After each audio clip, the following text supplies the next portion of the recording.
Hello and welcome to our London History podcast, where we share our love of London, its people, places and history in 20-minute espresso shot episodes, served with a dash of personality. I am your host, Hazel Baker, London tour guide and CEO of London Guided Walks, providing private tours, treasure hunts, guided walks and live London quizzes to Londoners and visitors alike.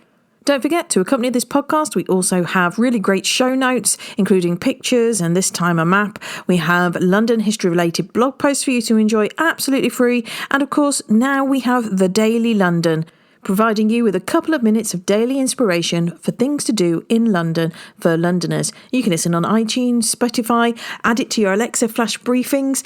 All the information you need is on our website, londonguidedwalks.co.uk/flash. One of my favourite things about doing this podcast is your recommendations of things that we should be covering. And Mavis got in touch and asked for one about London's post boxes, or of course they're called pillar boxes. And in order to do that, I thought I'd get an expert involved. Joining me in the studio today is Joanna Espin, Curator of the Postal Museum. So thank you, Joanna, for joining us today.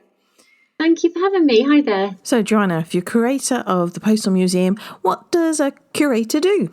Yeah, that's right. So basically, it's my job to work with the collections team to look after the collection and share stories about postal history, basically. It's a 500-year-old story of communication through the post. So you're perfect for today's episode, then? I hope so. I'll do my best. So did you want to share with us about pillar boxes and why they were introduced? Yeah, that seems like a good place to start. So the introduction of pillar boxes is linked to the 1840 penny post revolution in communications, which saw the cost of posting a letter reduced to a penny. Before that, the system had been quite complicated and expensive. And ultimately, after 1840 and this revolution in the postal pricing system, many, many more letters were posted. So before 1840, if you wanted to post a letter, you could either take it to a letter receiving house, which it could be miles away from where you lived, or you could hand your letter to a bellman, who was literally a man with a bell and a bag, and he'd stand and ring the bell and collect letters. But when the scale of posting letters increased dramatically, there needed to be some new system to deal with this. And Anthony Trollope, who's best known as a Victorian novelist, but he was actually also employed by the post office for over 30 years, he had seen pillar boxes in use when travelling on the continent, and he suggested that there was a trial of pillar boxes in this country as a system for dealing with this new, larger amount of mail being sent.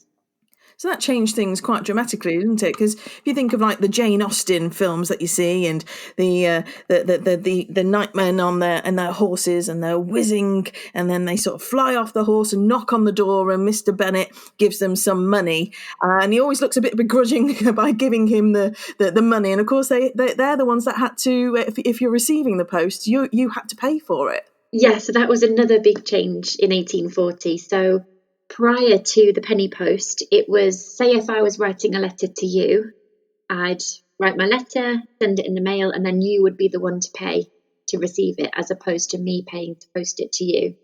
So after 1840, one of the major changes was that the person actually sending the letter would pay for the postage. And as it says on the tin, it was a penny post, it cost a penny. And that was another really big change, that it became a lot more accessible for people to send mail. Previously, the cost was worked out based on the number of sheets of paper used and also the distance travelled, and it was quite complicated and complex and expensive.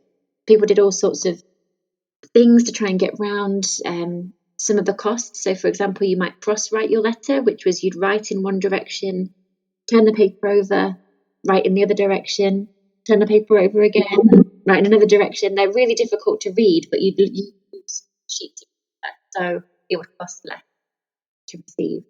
Okay, so Anthony Trollope's made this suggestion, and when was the first pillar box trial then? Was it in London? So the first pillar box trial was outside of London. It happened on the Channel Islands, in Jersey, actually, in 1853. And the second trial was also in the Channel Islands, this time on Guernsey. And one of these boxes from this second trial is still on use on the island today. And we have the other Wow. survivor. Yeah, so it's amazing that it's like a living piece of history. And the second survivor of that trial is actually in the collection at the Postal Museum. So that one is in London. It's one of the only 2 surviving oldest pillar boxes in the country in our collection. Oh, that's really quite amazing, isn't it? So I have seen that one. You can tick that one off your list. And come on, you've got to be able to tell me now, why were they red? Were they red from the very beginning? Yes, so the early pillar boxes, they were red in colour. So that was the first colour of pillar boxes.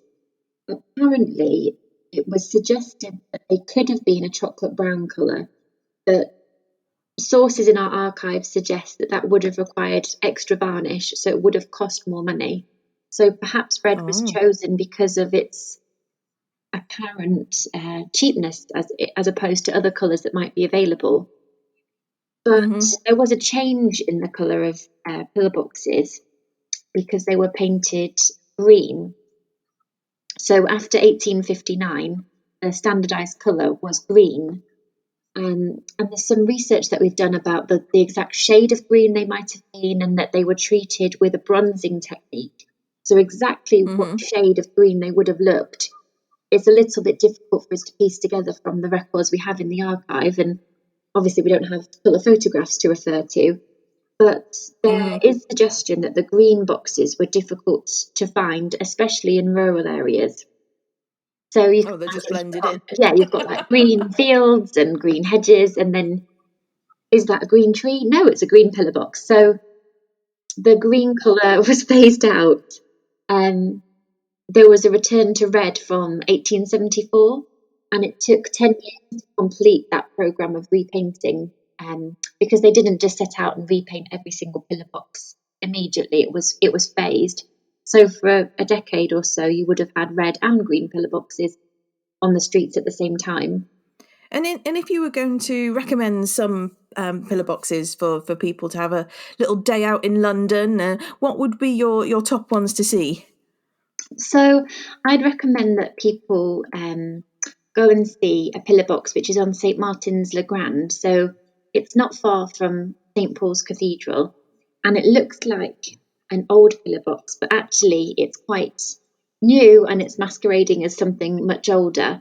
It's a replica of a Victorian Penfold postbox. So Penfold, the box gets its name from its designer, J.W. Penfold, and he was an architect. And the box was first erected in 1866, the Victorian pillar box, and it was one of the attempts to standardise the design of pillar boxes across the country. And it's different from what we would associate with the standard shape of a pillar box today, because it's hexagonal shape, so that's quite a big design difference. And it's got a number of decorative balls going around the top of the box, so if you want to impress your friends with some insider postbox identification skills, you can tell the size of a penfold by counting its decorative balls. So if it's got 9 balls across the front of the box, it means it's a small penfold. If you count 10 balls across the front, it means it's a large penfold. So that's a little insider tip. Ooh, I say. So 9 balls along the front is a small penfold, and 10 balls means it a large. So what is the one on St Martin's Le Grand, do you know? That is a very fine question, and I will leave it to your listeners to find that out. Yeah, there you go. Nice one. Nice answer. Yeah. And we will be posting some pictures of the post boxes that we're talking about on the show notes as well. So if you go to londonguidedwalks.co.uk/podcast, and I've taken, I just take photos of post boxes anyway. I think they're beautiful. And so you'll be able to have a look at some of those. And you said that this was a new Penfold pillar box. Yes, it was unveiled by Prince Charles in 2016, so just a few years ago, and it was part of the commemorations of Royal Mail's 500th anniversary of the founding of the Post Office. And so the company and the Postal Service has its origins way back in the 16th century, when Henry VIII appointed Brian Tuke as the first postmaster. So this commemorative box was all part of those celebrations, and it's located in an important part of London's postal past. So St Martin's le Grand was the site of the GPO headquarters from 1829, and the building was actually demolished in 1912. But the site is still quite important in the history of the post office. Yeah, so you've got GPO, which is for the listeners, General Post Office, and I suppose this one then, Joanna, is the only copy replica that we have. It looks like a normal post box, but it also has the VR on, so Victoria Regina, which of course, even though it was put up during Elizabeth's time. Yeah, so that's quite unusual. It would tend to be that when the pillar box is being manufactured, you would have the cypher of the ruling monarch on the pillar box. But these Penfolds are actually in conservation areas. So some certain areas of the country have been allowed to have pillar boxes, which are, for conservation reasons, Victorian in style. And often you'll see a little plaque at the bottom to say that it's a pillar box which has been given this special dispensation. But usually the pillar box would have the ruling monarch's cypher on it. And that's a really great way of being able to tell the date of a pillar box, because you'll be able to look at the cypher and you'll know, well, if it's that monarch, it's from this period. This is a really beautiful pillar box. It's, as Joanna said, it's dark green, but it's got beautiful gold decoration as well. So it's rather smart. And then also a couple of steps away is Rowland Hill, the statue there, and that is a talking statue. So you can scan the QR code by a QR code reader, or if you've got an iOS device, you can just take a photo of it, and it will then take you to the website, and you can have Rowland Hill talk to you. And he was the driving force behind the penny post revolution. He was a social reformer, so a really important person in the history of the post office. And yeah, it's great that you can hear more and bring this statue to life like that. It's a really lovely project. So Joanna, what's your second recommendation for pillar boxes in London to see? Yeah, so the second pillar box I'd recommend people go and see is much to soak up the area and the history of the area as the box itself, because it commemorates the first pillar boxes placed in London. So London received its first pillar boxes in 1855 on 5 Street. So the first streets to have pillar boxes in London were Fleet Street, Strand, Piccadilly, Pall Mall and Rutland Gate. So I'd suggest that you could go and see the pillar box on Fleet Street. So it isn't one of the very first London pillar boxes, but it's on the street where the first pillar boxes were sited. And it was given a special plaque commemorating the 1855 introduction of pillar boxes, and it was installed on the bicentenary of Anthony Trollope. So again, when you look at this box on Fleet Street, you'll be able to see Queen Victoria's cypher, and it's got cursive BR lettering. So again, that's a great way to be able to tell the date of a postbox. And people get really into cypher spotting. So some of them are more rare than others. And there's also few boxes around London which don't have a cypher at all. And that was because of an oversight, basically. It just they forgot to put them on certain boxes, and they're known as anonymous boxes. And there's one of those in Blackheath. Right, next time I'm in Blackheath, I'll put that one on the list. I have a taxi driving friend, and he said that one lady paid him basically to drive round to see particular pillar boxes. She had a long checklist, and so he was with her for the whole day, taking her around London, seeing all these things. So, and she, just made her day. Yeah. Was it a holiday she was on, or? Yeah, she was from the States, and, you've only got a certain amount of time to do everything. And so she had dedicated one day to pillar box hunt in London. Oh, wow. One of the rarer types of pillar box ciphers is the Edward VIII cipher. Yes.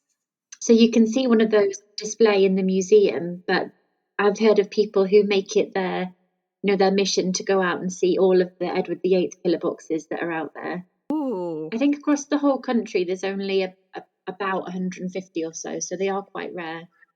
Well, that give me a new project. And all these boxes, they're quite big, aren't they? So were there any smaller post boxes in Victoria, London? Yeah, there were. So towards the end of the 19th century, there was more and more demand for convenient posting facilities for London squares.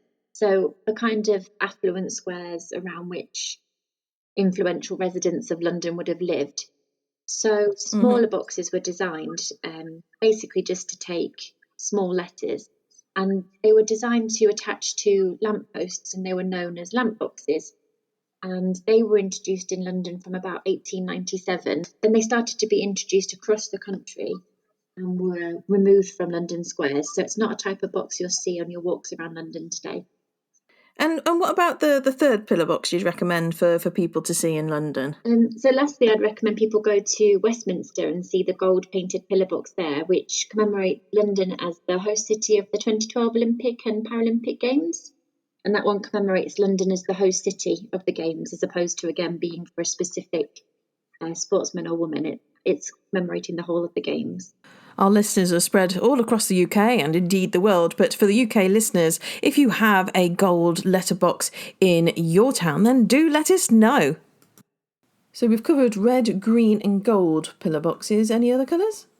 And then you have airmail boxes in the 1930s, which were this kind of sky blue, a pale, bright blue.